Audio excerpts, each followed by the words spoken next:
안녕하세요. 오늘 여러분께서 공유해 주신 자료들 바탕으로요. 시장의 중요한 흐름, 또 기업들의 주목할 만한 소식들 함께 좀 깊이 살펴보겠습니다.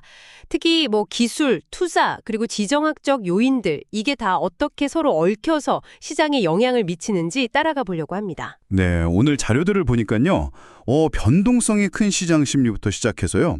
개별 기업들의 어떤 전략적인 움직임들, 그리고 국가 간의 그 미묘한 기술 협력 문제까지 정말 흥미로운 내용들이 많습니다. 정보의 핵심, 저희가 놓치지 않도록 잘 짚어드리겠습니다. 네. 그럼 먼저 시장 분위기부터 볼까요? 옵션 시장에서 좀 눈에 띄는 변화가 감지되는 것 같아요. 그 두려움이 탐욕으로 바뀌면서 콜옵션, 그러니까 특정 가격의 주식을 살 권리, 이 거래량이 급증했다고 하네요.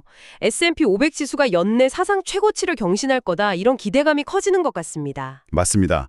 그 풋옵션, 팔 권리 대비해서 콜옵션 거래 비율이 몇 달 만에 최고 수준이라고 하죠.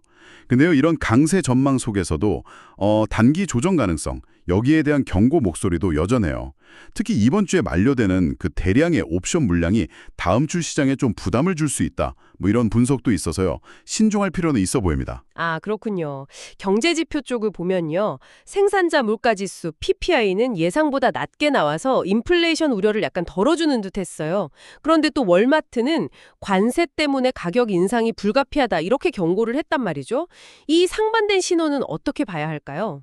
그게 좀 복합적인데요. PPI 자체는 안정적으로 보이지만 세부적으로 좀 들여다보면요.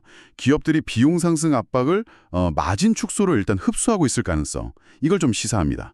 실제로 그 PPI 내 무역 서비스 마진율이 하락한 게 이걸 뒷받침하거든요. 아하. 결국 기업들이 버티기 힘들어지면 이게 소비자 가격으로 전가될 수밖에 없겠죠.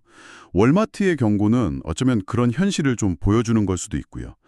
연준도 사실 무역 갈등이 공급망을 흔들어서 성장을 저해하고 또 물가를 다시 자극할 수 있다, 이렇게 우려하고 있잖아요. 네, 그렇죠. 이런 거시적인 상황 속에서 그럼 개별 기업들 소식도 중요할 텐데요. 특히 기술 기업들 소식이 많았던 것 같아요. 네, AI 분야에서 좀 힘이 더 엇갈렸습니다. 그 데이터 센터 업체 코어이브는 오픈 AI하고 대규모 클라우드 계약 소식이 딱 알려지면서 주가가 크게 올랐어요. 이건 AI 발전을 위한 인프라 투자가 계속되고 있다, 이런 증거겠죠. 네. 반면에 메타는 주력 AI 모델 출시를 성능 문제 때문에 연기했습니다. 이게 단순히 기술적 난관일 수도 있지만 AI 개발 속도와 관련된 좀 복잡한 고민이 반영된 걸 수도 있고요. 아, 그 라마 모델 말씀이시죠? 코인베이스 소식은 좀 우려스럽던데요. 해킹으로 고객 데이터가 유출됐고 또 사용자 수 부풀리기 의혹 조사까지 받고 있다니 암호화폐 업계의 신뢰성 문제가 다시 좀 부각되는 것 아닌가 싶어요. 네네, 그렇죠. 그 부분은 좀 지켜봐야 할 것 같고요. 근데 긍정적인 소식도 있었습니다. 에브비의 경우에요, 항체 약물 접합체, ADC라고 하죠.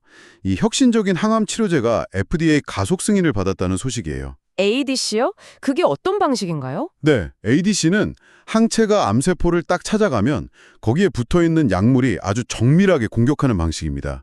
그래서 부작용은 줄이고 효과는 높일 수 있어서 기대를 많이 모으는 기술이고요.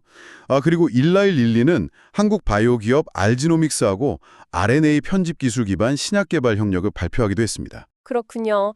알리바바는 실적이 좀 예상치를 밑돌았고 유나이티드 헬스는 메디케어 사기 조사 관련 루머 때문에 잠시 주가가 흔들렸지만 회사는 즉각 부인했고요.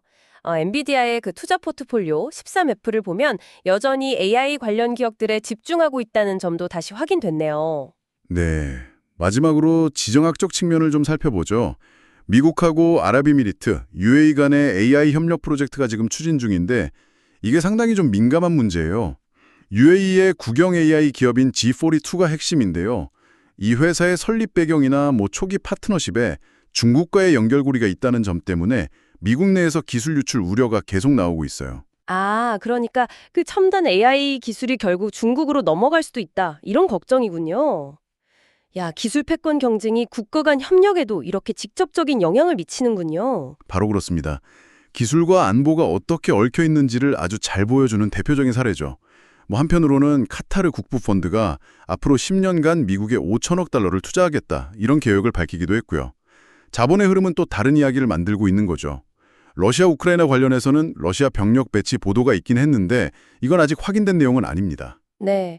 오늘 살펴본 내용들을 쭉 종합해 보면요. 결국은 기술 발전, 그리고 막대한 자본의 이동, 또 국가 간의 그 힘겨루기, 이런 것들이 서로 막 영향을 주고받으면서 예측 불가능한 시장 환경을 만들고 있다, 이런 생각이 드네요. 네, 맞습니다. 이런 복잡한 상호작용 속에서 계속 새로운 기회와 위험이 생겨날 겁니다. 여러분께서는 오늘 저희가 이야기 나눈 것들 중에 어떤 연결고리가 앞으로 가장 큰 변화를 가져올 거라고 생각하시나요? 이 기술, 자본, 그리고 권력의 삼각관계가 만들어낼 또 어떤 예상치 못한 미래가 있을지 한번 그려보시는 것도 흥미로운 질문